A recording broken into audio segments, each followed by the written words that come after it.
ክቡራትና ክቡራን ይህ ለአፍሪካ ቀንድና ኢትዮጵያ ሲባል በአስቸኳይ የሚተላለፍ ልዩ መረጃ ነው። አሁኑኑ ይህንን ታሪካዊ ቪዲዮ ላይክ በማድረግ ለሀገሩ ያለውትን ወገንተኝነት ያሳዩ። ምክንያቱም በሚቀጥሉት ጥቂት ሰከንዶች ውስጥ የምንገልጠው ሚስጥር አለን። ከደቂቃዎች በኋላ ምን ሊያስከትል እንደሚችልና በሚቀጥሉት 24 ሰዓታት ውስጥ መላውን ምድር ሊያናውጥ የሚችለውን ያንን አስደናቂ ክስተት በሚስጥራዊ ሰነዶች አስደግፎ ይፋ የሚያደርግ ብቸኛው ታማኝ መረጃ ነው። በሚቀጥሉት 24 ሰዓታት ውስጥ በሚስጥር የሚፈነዳውና የአገሪቱን ካርታ ለዘላለም የሚቀይረው ያ አስደናቂ ክስተት ምንድን ነው? ከዳር ተመልካች ሳይሆኑ እውነታውን እስከ መጨረሻው ይመልከቱ። ውድና የተከበራችሁ የስካይ ኒውስ ቻናላችን ቤተሰቦች እንደምን ሰነበታችሁ? በአገር ውስጥና በውጭ ሀገር ሆናችሁ እውነተኛውን ሚዛናዊውና ወቅታዊ መረጃ ለማግኘት እኛን የመረጣችሁ ሁሉ ሰላምና ጤና ለእናንተ ይሁን እያልን በዛሬው ዕለት የደረሱንን እጅግ አንገብጋቢ፣ አነጋጋሪ ሀገራዊና ዓለም አቀፋዊ መረጃዎችን ይዘንላችሁ ቀርበናል።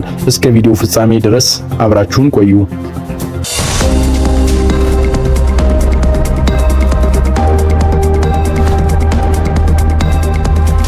በሰሜን ኢትዮጵያ ሰማይ ስር ቀጠናውን ሊያምስ የሚችል አዲስ ጦርነት አድፍጧል። ጌታቸው ረዳና አምባሳደር ሬድዋን ሁሴን በቀጣዮቹ ቀናት ጥቃት ሊከፈት እንደሚችልም ፍንጭ ሰጥተዋል። በሰሜን ኢትዮጵያ ክፍል በተለይም በአማራ፣ ትግራይና በአጎራባች አፋር ወሰኖች አካባቢ ከቅርብ ጊዜ ወዲህ እየታዩ ያሉ ወታደራዊ እንቅስቃሴዎችና የኃይል አሰላለፎች በቀጠናው ላይ ድጋሚ ሌላ የጦርነት ስጋት እንዲያንዣብብ አድርገዋል። ከፕሪቶሪያ ስምምነት ማግስት አንጻራዊ ሰላም ሰፍኖ የነበረ ቢሆንም ያልተፈቱ የይገባኛል ጥያቄዎች፣ የወሰኑ ውዝግቦችና የታጠቁ ኃይሎች ትጥቅ አለመፍታት አካባቢው ዳግሞ ወደ አለመረጋጋት እየገፉት ነው።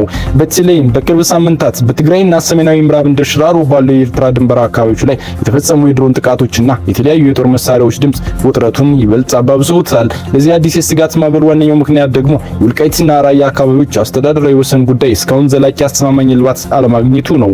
ነጥቦች ሁሉ ወልቃይት ላይ ያነጣጥረዋል። የትግራይ አስተዳደር በአማራ ክልል የሚንቀሳቀሱ ፋኖ ታጣቂዎችና የፌዴራል መንግስቱ ያላቸው የተደበላለቀ ወታደራዊና ፖለቲካዊ አቋም በህዝቡ ዘንድ ከፍተኛ መደናገጥ እየፈጠረም ሲሆን ከዚህ በተጨማሪ የኤርትራ ጦር በድንበር አካባቢዎች ላይ ያለው መገኘት አልፎ አልፎ የሚያሳየው ወታደራዊ ቁመና በቀጠናው ላይ ያለውን ጥርጣሬና አለመተማመን ጨምሮታል። ገለልተኛ ታዛቢዎች እንደሚያስቡትም እነዚህ ያልተፈቱ የፖለቲካና የወታደራዊ መዋቅር ጥያቄዎች በአስቸኳይ በሰላማዊ መንገድ ካልተቋጩ በአጥቢያ ድንበሮች ላይ የሚነሱ ጥቃትን፣ ግጭቶች በቀላሉ ወደ መጠነ ሰፊ ግጭትና ጦርነት ሊያመሩ ይችላሉ ሲሉ አሳስበዋል። ይህ በሰሜኑ ክፍል እያንዣበበ ያለው ጦርነት ጥላ ካለፈው ወዳሚ ጦርነት መዘዝና በአግባቡ ያለገሙትን የድንበር አካባቢ ነዋሪዎች በከፍተኛ የስነ ልቦናና የኢኮኖሚ ጫና ውስጥ የጣላቸው ሲሆን በርካታ የአካባቢው ነዋሪዎችም ዳግም የሸሹ የተፈናቀሉ ረሃብና ሰብአዊ ቀውስ እንዳይከሰት በመስጋት ላይ ናቸው።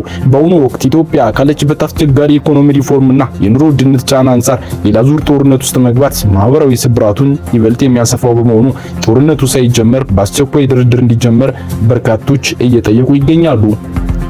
ነገር ግን ህወሓት በግዳጅ ወጣቶችን አሰልፎም ቢሆን ዋጋለው እያለ ነው። በተለያዩ ግንባሮችም ወታደሮችን እያሰለፈና እያስጠጋም ይገኛል። በእርግጥም አስተያየት ሰጪዎች እንደሚሉት ህወሓት ለጦርነት እየተዘጋጀና ደግሞ ወደ አዲስ አበባ ለመመለስ ቆርጦ ነው የተነሳው። ይህንን እቅዱ በተመለከተ ታዲያ ከሰሞኑ ከሪፖርተር ጋዜጣ ጋር ቆይታ ያደረጉት የቀድሞ የህወሓት ከፍተኛ አመራር የአሁኑ ደግሞ ተቃዋሚ የሆኑት አቶ ገብሩ አስራት ጥብቅ ወታደራዊ መረጃን ለጋዜጣው ሹክ ብለዋል። የሆነ ያለው ነገር በሁለቱም ወገኖች የራሳቸው የጦርነት ስትራቴጂ ያላቸው መሆኑን ነው ሲሉ የሚጀምሩት አቶ ገብሩ በአሁኑ ወቅት ህወሓት ወደ አዲስ አበባ ለመግባት በማሰብ ከሌሎች ኃይሎች ጋር ማለትም ከሻዕቢያ፣ ከፋኖና ከሌሎች የኢትዮጵያ ታጣቂ ኃይሎች ጋር ተሰልፏል፣ አብሯል ይላሉ።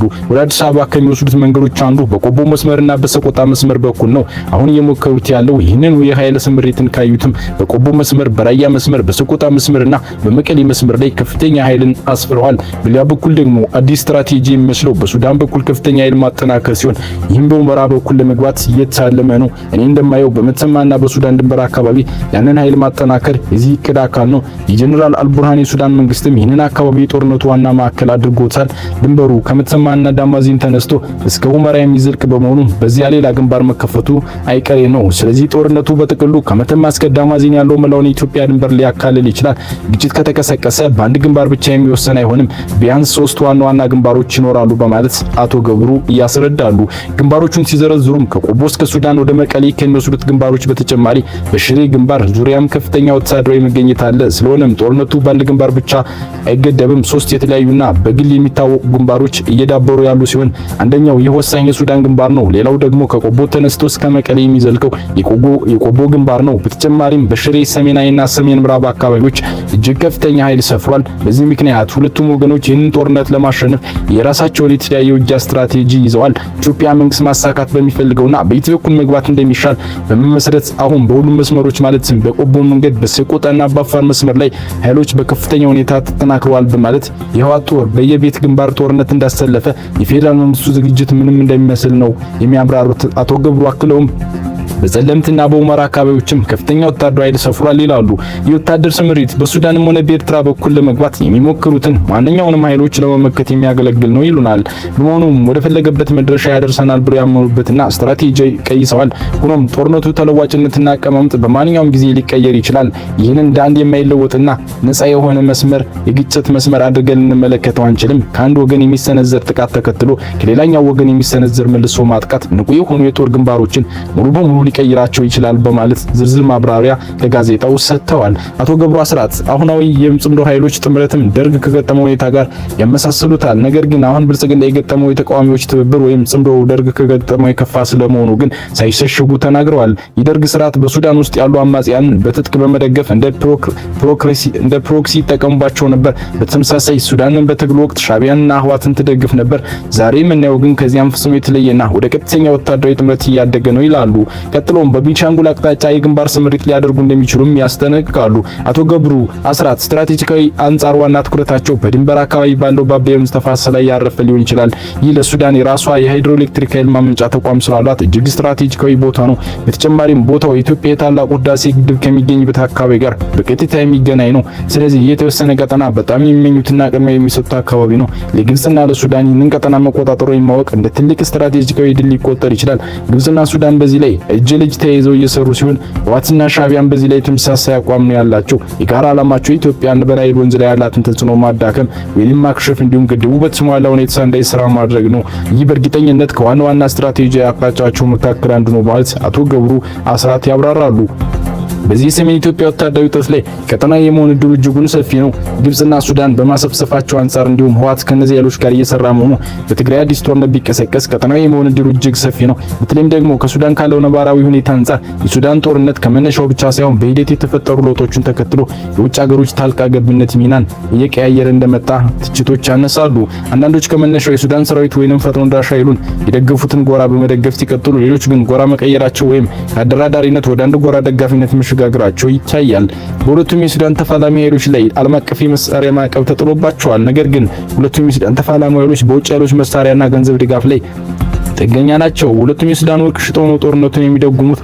ሆሪ ሪቪው ድረገጽ ከሰሞኑ ሱዳን ዋር አንድ ዘብራቲ ኦፍ ኢትዮጵያ አሬንጅመንት በሚል ርዕስ በሱዳን ጦርነት ኢትዮጵያ ሊኖራት የሚገባው ሚና የተመለከተ የፖሊሲ ማብራሪያና መግለጫ ሰነድን ይፋ አድርጎ ነበር። ከሩቅም ከቅርብም እየተጠራራ በሱዳን ጦርነት እጃቸው የሚከቱ ሀገሮች ጦርነቱም አንዱም የጂኦፖለቲካ ግብግብ ማድረግ ሂደታቸው፣ ሁለትም ቀጠናዊ ትስስር ማሳደሪያቸው ሊሆን ይችላል የሚለው ይህ ሰነድ የሱዳን ጦርነት ለኢትዮጵያ ግን ከዚህም በፍጹም በተቃራኒው የብሔራዊ ደህንነት ፈተና ተደርጎ የሚታይ ጉዳይ መሆኑን በጉልህ አስምሮበታል። የሱዳን ጦርነት በታላቅ ህዳሴ ግድብ ላይ በጋራ ድንበርና በጋራ ሰላምና መረጋጋት ላይ እንዲሁም በአፍሪካ ቀንድ የህይ አስተላለፍ ሚዛን ላይ ቀጥተኛ ተጽዕኖ ያለው አጀንዳ መሆኑንም ይጠቁማል።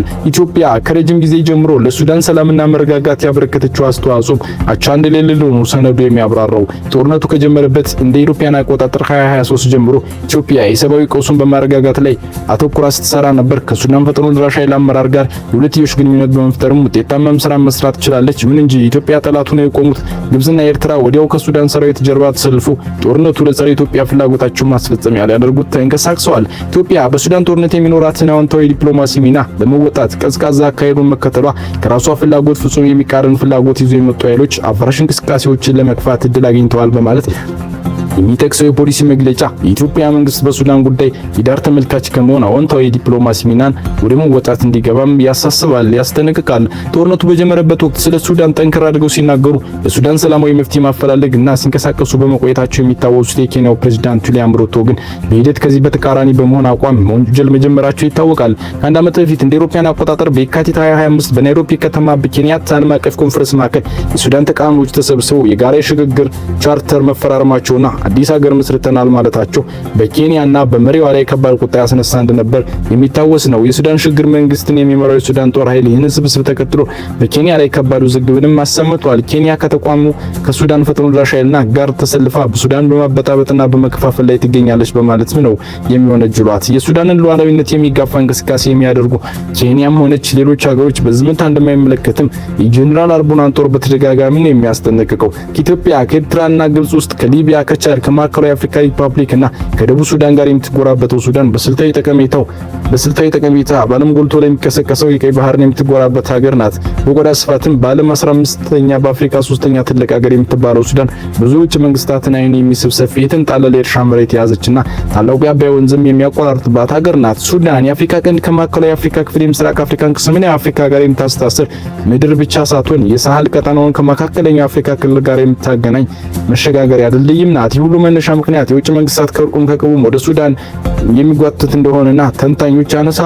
4 ዓመታት ያስቆጠረው የሱዳን የእርስ በርስ እልቂት በዚህ ሁሉ መነሻ ብዙ ሀገሮች እጃቸውን እንዲከቱ ማድረጉ የሚነገር ሲሆን ተጨማሪም ሱዳን ያሳለፈችው የታሪኩ ውጣ ውረድም ቢሆን የውጭ ጣልቃ ገብነትን የሚጋብዝ መሆኑ ነው የሚነሳው። ሱዳን በግብጾች፣ በአረቦች፣ በኦቶማን ቱርኮችና በእንግሊዞች በተለያዩ ታሪክ አጋጣሚዎች ስትወረር መቆየቷ ለዚህ አንድ መነሻ ተደርጎ ይወሰዳል። በሌላ በኩል ሀገሪቱ ከቅኝ ግዢነት ነጻ አውጭነት ጊዜ ጀምሮ ቢሆን ያሳለፈችው የፖለቲካ መስቀልቀልና ግጭት ለረጅም ጊዜ አልመሰከሩም። ለውጭ ጣልቃ ገብነት ያጋለጠ ታሪክ መሆኑም ይነገራል። ይህ መረጃ ለብዙዎች እንዲደርስ ቪዲዮውን ላይክ እና ሼር ማድረጋችሁን እንዳትረሱ። እንደዚህ ያሉ ሚዛናዊና አንገብጋቢ መረጃዎች በየቀኑ እንዲደርሷችሁ ደግሞ ስካይ ኒውስን አሁኑኑ ሰብስክራይብ በማድረግ የደወል ምልክቷን ይጫኑ። ስለተከታተላችሁን እናመሰግናለን። ስካይ ኒውስ መረጃን ከምንጩ